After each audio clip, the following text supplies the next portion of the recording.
Ma olen Puhjas kasvanud ja lasteaias ja koolis käinud ja siia jäämine oli kuidagi väga loomulik otsus, sellepärast et me abikaasaga mõlemad oleme leidnud siin selle rakenduse, kus ennast teostada nii töös kui ka isiklikus elus. Ja me oleme leidnud siit need inimesed, kellega koos tegutseda ja koos oma elu jagada. Ma ei ela päris alevikus Puhjas, vaid ma elan siit 2 kilomeetrit eemal, aga ikkagi kõik see mulle eluks vajalik on mulle väga lähedal.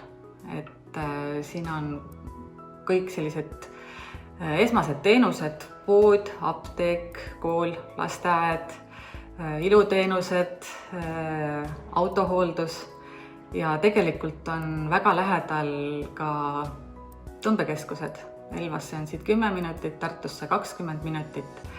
Et see kõik vajalik, mis siin on väga lähedal. Siin on väga palju sellist, mis võimaldab oma elu huvitavaks teha. Lihtsalt nendest võimalustest tuleb kinni haarata. Mul on tegelikult Puhjas 3 armastust. Et vaieldamatult number 1 on minu pere, et ma saan siin kohas tunda ennast turvaliselt ja hästi. Me oleme rajanud siia oma kodu. Minu lastele on siin kõik käe-jala juures. Vaieldamatult number 2 on minu töö. Et see on see, mis mind köidab ja millel on tähendus. Ja minu 3. armastus, mis on ka Puhjaga seotud, on rahvatants. Sest see on hobi, mis mind on saatnud kogu elu. See on mind kokku viinud minu abikaasaga. Ja see on üks selline väga mõnus rutiin igas nädalas. Et pühapäeva pärastlõunal saame me oma sõpruskonnaga kokku. Ja Puhja rahvatantsurühm Opsal on olnud läbi aegade hästi värvikireva seltskonnaga. Ja tulijaid on nii Puhjast kui kaugemalt. Minu positiivsed väljakutsed on peamiselt seotud minu tööga.